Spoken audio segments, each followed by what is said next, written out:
Graças a paz, irmãos, tudo bem?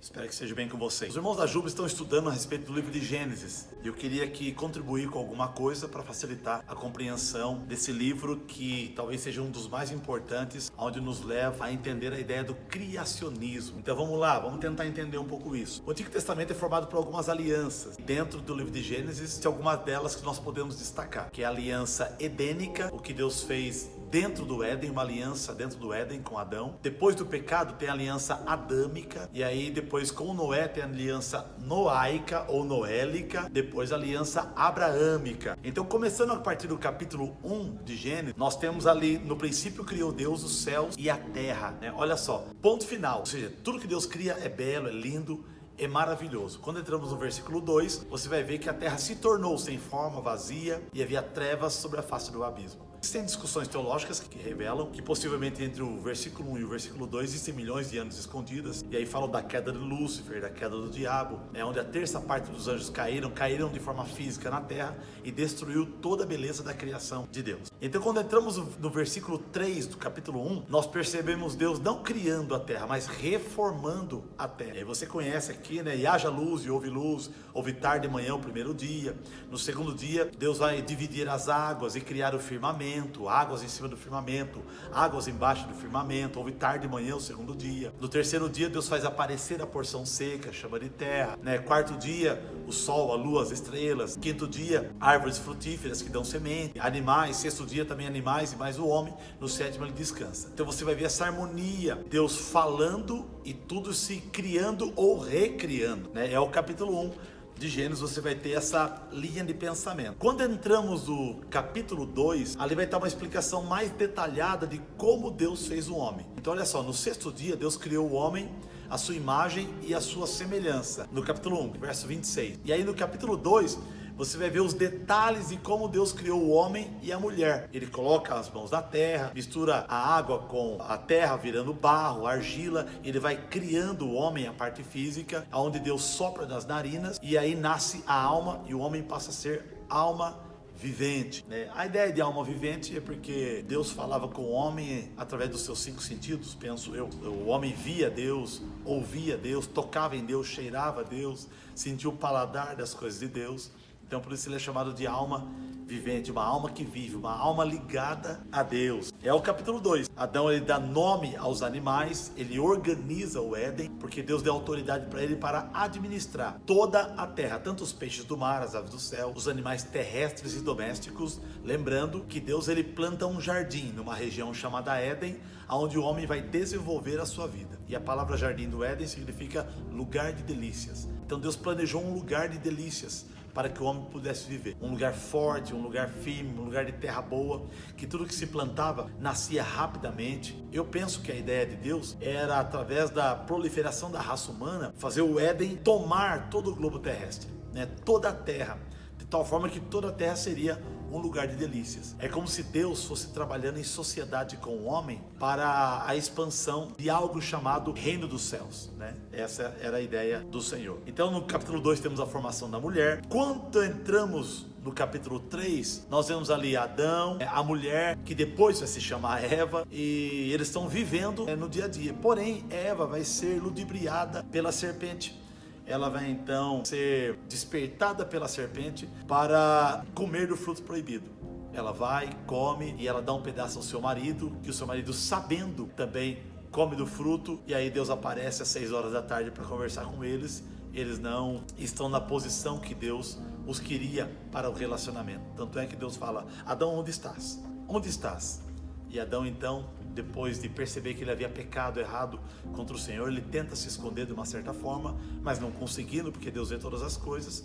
E ele vai então se relacionar com Deus e explicar tudo o que tinha acontecido. Então no capítulo 3 nós temos aí a narrativa da queda do homem, a queda e suas consequências. É importante o capítulo 3, porque a queda do homem no capítulo 3 reflete hoje toda a história da humanidade. Então tudo de mal que existe hoje intrínseco na humanidade está relacionado à queda do homem no capítulo 3 de Gênesis. Então, quando você lê Gênesis e vê a queda do homem, o pecado entrando por essa porta chamada homem, isso atinge a nossa vida. Você poderia me perguntar: pastor, mas Quem pecou foi Adão, não foi eu. Sim, mas nós somos sementes de Adão. Então, o pecado de Adão levou a culpa e a consequência para toda a raça humana. E aí nós entramos em estado de morte. Por isso que o homem morre. Se alguém perguntar por que o homem morre? O homem morre por causa da desobediência de Adão no capítulo 3 de Gênesis. E esse pecado de Adão atravessa geneticamente por gerações, atingindo nós e ainda quem vai nascer. Por isso disse Davi no livro de Salmo, em pecado me concebeu a minha mãe. Ou seja, eu já nasci em pecado. Davi já sabia que a raiz da essência do seu ser estava contaminado pelo pecado, possivelmente de Adão. Ok? É o capítulo 3 aí de Gênesis. Quando entramos no capítulo 4, lembrando que o homem, depois da queda, ele é expulso do jardim. Aquele lugar de delícias é tomado do homem.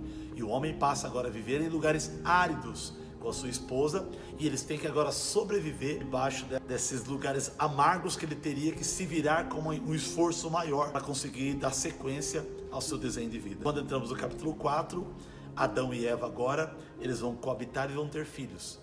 O primeiro se chamava Caim, o outro Abel, o Abel e Caim, e eles vão agora ensinar, educar essas crianças a respeito das coisas da vida e a respeito do Deus verdadeiro, a qual Adão e Eva servia mesmo fora do jardim. Eu penso que Adão e Eva vão ensinar Abel e Caim a ofertar a Deus, a dar o melhor para Deus. E quando entramos no capítulo 4, depois de um fim dos tempos, Caim era lavrador, Abel era cuidador de ovelhas, e eles vão ofertar ao Senhor daquilo que eles trabalhavam. E ofertando, vai dizer a Bíblia no capítulo 4, que Deus não se agradou de Caim e nem da oferta de Caim, e se agradou de Abel e se agradou da oferta de Abel.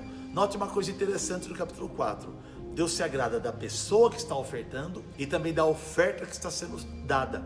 A impressão que eu tenho no capítulo 4 é que quando eu vou dar algo para Deus, Deus ele olha o meu coração, a intenção com que eu dou e também o objeto que eu estou dando. Por isso que a narrativa do texto vai dizer que Deus se agradou de Abel e da oferta, ao passo que não se agradou de Caim nem da sua oferta, porque Deus olha a oferta e também a intenção do coração. Então essas duas coisas são importantes e trazem como ideia de princípio para a nossa vida. Deus ele olha tanto o objeto a ser dado, a oferta que ele recebe, quanto a nossa intenção do porquê nós estamos dando. Então o Senhor já sondava o coração de Abel e Caim. E aí no mesmo capítulo 4, Caim se sente ofendido com a rejeição de Deus a respeito da sua oferta.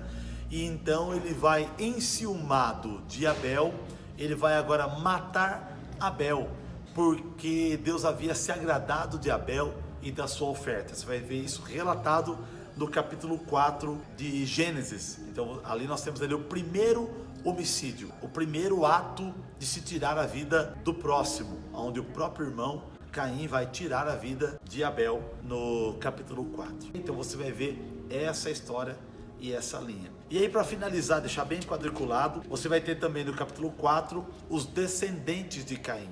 Claro, Deus puniu Caim com uma marca. Essa marca, existem várias discussões sobre isso, não vou entrar nela. Porém, no capítulo 4, do verso 17 em diante, você tem a descendência de Caim, os descendentes de Caim. Ainda que Caim fosse um homicida, havia matado seu irmão, o Senhor cobrou dele colocando uma marca, mas permitiu que Caim ainda vivesse. Permitiu ainda que Caim constituísse família, permitiu ainda que Caim desse sequência à sua vida, porque Deus não livrou o homem da consequência, porém também entendia que dentro do homem existia a essência do pecado dentro de si. Em breve, futuramente, o Senhor iria salvar o homem ou resgatar o homem pelo processo da vida de Jesus Cristo tempos depois. Ok? Então você que está lendo o capítulo 4 aí, só para sintetizar, pelo menos duas dispensações. Você tem aí duas alianças, a aliança edênica dentro do Éden e a aliança adâmica feita com Adão fora do Éden. E aí Adão vai vivendo isso dentro do seu processo de vida humana caída, e aí isso dá sequência a toda a nossa história até o dia de hoje, ok? Então só para clarear um pouquinho aí a sua leitura bíblica a respeito do livro de Gênesis, lembrando que a leitura de Gênesis confronta a ideia do darwinismo que diz que o homem veio do macaco. Não, nós somos criacionistas e entendemos que o homem veio de um casal que foi o início de toda a espécie humana, que é chamado de Adão e Eva, ok? Ótima leitura aí, em nome de Jesus. Breve, próximos vídeos que nós vamos fazer depois do capítulo 5 em diante. Deus abençoe. Qualquer dúvida, estamos por aí. Valeu.